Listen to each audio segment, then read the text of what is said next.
Alright, welcome back guys. I am today on location at James Ranch Gardens, or James Ranch Park. And it's an old, it's got an 1883 styled farmhouse, and it was owned by the James family. So of course the primary subject today is just different kinds of flowers. I'm definitely going to be doing a lot of macro shots here, and then I might get some wide angle kind of area of expanse and show kind of like a sense of place as well. But there is a kind of situated behind the garden a little bit of a vernal pond next to the Shawnee Creek, so we may check that out as well after we're kind of exhausted all the subjects up here at the garden. One of the good things about cultivated gardens for flowers like this is just there's really no strenuous hiking. There's no real, you can dive right in really, because my car's just right over there, so I can bring as much gear as I want. So I got like a spare tripod. I'll show you later, but I have this little do-it-yourself reflector that I made out of foil and cardboard, and I'm probably going to use that to make shots, of course, and fill in the shadow details.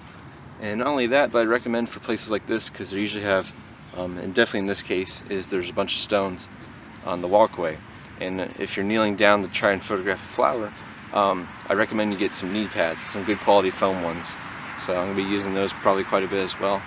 And yeah, that's pretty much it. So we're just going to get started and see how many flowers we can shoot today, because from the looks of it, in July there's a lot of them here, and it'll keep us busy for a few hours, of course. So let's get started. Alright, I chose my first subject now. It's actually a cacnea, also known as purple coneflower, and it's a flower I've been wanting to photograph again. It's always one of my favorites of kind of the summer, fall time when it lasts that long. But I'm getting some different kind of macro shots here, experiment with different angles. Right now I kind of have it set up just perfectly level with it. So yeah, the typical macro setup for me. I'm using my external flash, got a diffuser pop filter on there just to soften that light a little bit more. And this time in particular, I'm using a tripod just to really stabilize it, and I'm using a cable release to really just minimize that camera shake as well. Now, one of the good things about James Ranch is that the sunrise is blocked by so many trees over here, but I can already see it kind of just peeking out through on the other side of the garden here, and that's when the light will get really harsh, because it looks like it's going to be some fairly clear skies today, which is a little unfortunate. I photographed here before during bright sunny midday, but it's not typically desirable. I'd rather have honestly a more cloudy or even rainy day. You can just get some different kind of water droplet effects in there. I've also been shooting with the polarizer filter, speaking of rain, which would cause reflections. But in this case, I'm mainly, because the looks like all the flowers are pretty much dry right now. There hasn't been any rain recently in the past 24 hours. But alright, I know I mentioned it a little bit ago, but I was going to show you my kind of do-it-yourself reflector, cardboard and foil, and it's just wrapped around on one side for foil and just taped off on the other side on the ends there, and that's pretty much it to it. So like I said, it's mostly, pretty much is do-it-yourself. You can make it at home, probably with just common materials you have laying around. That's pretty much what I did, at least, and I find the results to be pretty helpful with just obviously reflectors. In this case, would open up the shadow details and just let in a little more fill light, especially in the background. So with every flower I'm photographing, as I'm just making my way along the gardens here, I'm using that reflector a little bit here and there, just to experiment with different shots and trying out seeing what kind of lighting works best with the reflector, because it can surprisingly reflect quite a bit even in cloudy lighting or in shade like I am right here. I'm just going to keep photographing here, and we'll see what the rest of the morning brings.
Just absolutely incredible, just the amount of different flora and even fauna. Seeing a lot of different kinds of birds, bumblebees, a couple just different kinds of pollinators like butterflies. I've been seeing a lot of cabbage whites, and I've just been really enjoying just this nice kind of peaceful morning. I've had the whole garden to myself so far. I've only walked a few kind of feet from the entrance, honestly, because I've just been focusing on all these different kinds of square bed gardens. There's a few of them that are just kind of surrounding the area here. I'm also noticing different other kind of categories or sections of the garden. There's a shrub garden off to my side here, and then there's just some other low-lying plants that are just kind of sprinkled throughout the rest of the garden here. And then all the way in the back end there is a vegetable garden, and there's also a purple martin box that's standing all the way at the back as well. I've been finding the reflector's actually been working fairly. It's been fairly helpful, honestly. I've been using my polarizer and, like I said, my diffuser on my flash, but I've been finding the reflector just adds a little bit extra light that I feel like really is desirable, especially when there's a lot of different kind of plants and flowers that are in heavy shade. So I've been finding it just to be really helpful. And then, like I said earlier, these knee pads have been very, very helpful when I'm kneeling down and trying to get like maybe some eye level shots of flowers or any kind of plants. And these things work wonders. Instead of going, on this gravel, it just would not be as fun. It'd be a lot more painful, honestly. But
so one of the many advantages of going to botanical gardens such as this, where there's just all the flowers nicely, neatly laid out, they're all cultivated, is that it's just all the subjects are laid out for you. It's a lot easier than doing something more wild, or capturing, I guess, wildflowers in the prairie, or even other things like wildlife. But it's just a lot easier, and because of that, you get a lot more photos. A lot of them will probably be much more keeper shots and winners that you can edit when you get home. And you just like I said, it's like a all-you-can-eat buffet, really, in photography terms. At least for me, it's just I got all these different photos and different subjects, a variety of different angles. It's really, you can be real patient. There's been a little bit of wind here and there that I've had to work with and deal with, but if you're patient enough with that, you should get some amazing shots regardless, any time of day, or even most times a year, at least the warmer months of the year. So I've been photographing different, I guess you could call it unusual angles. At least they're different for me, rather. I've been doing, if there's different kinds of leaves that are kind of obscuring, like let's say a flower, I've been photographing those, and including the leaves in their natural original position that I found them in. So kind of like a found object is what they would call it.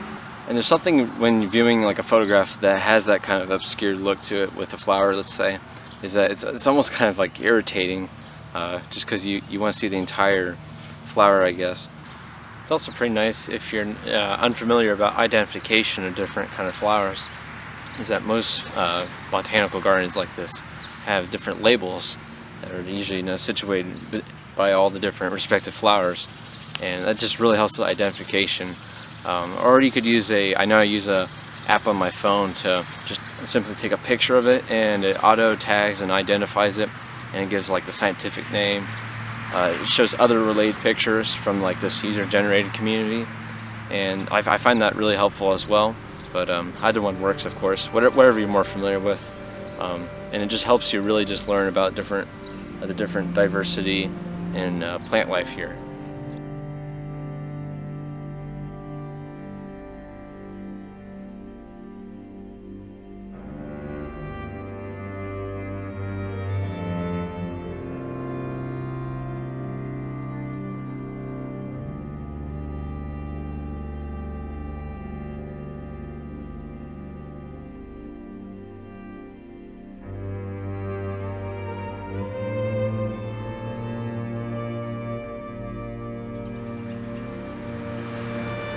So I have this gorgeous giant big leaf, and it's cool because it's backlit, and the pigmentation, the colors are completely different on the other side. So I'm shooting in macro style and making this kind of textural, soft focus, selective focus, kind of abstract photo. And for my settings, I have 40th of a second, f8, and ISO 800.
Alright guys, just a short little walk behind James Ranch Garden is this little pond where you get different kinds of various odonata, like dragonflies, skippers, and damselflies. And it's a nice, beautiful, quiet little pond. And then if you can kind of hear in the background over here, there's a little bit of a creek, and it's called Shawnee Creek. And that comes over this giant bridge crossing where the bicycle path is. And that bicycle path actually leads all the way up to James Ranch, and the garden's up here. So I think this is pretty much going to conclude the day, unfortunately for me. I definitely enjoyed taking all the different photos. I've been focusing on that a lot more, as you can probably tell. But I hope you enjoyed the footage, and I hope you enjoy the photos, of course, as much as I enjoyed taking them. Got a lot of different amazing shots of different, it's all pretty much in macro, of different moths, butterflies, different kinds of bees, bumblebees, and of course the flowers and different kinds of plant life that's blooming this time in the middle of summer. And not only that, but I got tons of different perspectives, and I got some like at level kind of profile views, I guess, of these flowers. Lots of top-down ones, different kinds of lighting, from the softer morning light and then the more midday light like it is now. And so I did different kinds of flowers, of course, different colors. So yeah, pretty much concludes it. Make sure to get out to your local botanical gardens if there are any in your area, and hopefully there are at least one or two like I have here. So thank you so much for watching, guys. Thank you for exploring with me, and this has been James Ranch Garden. Have a good day, guys. Thank you.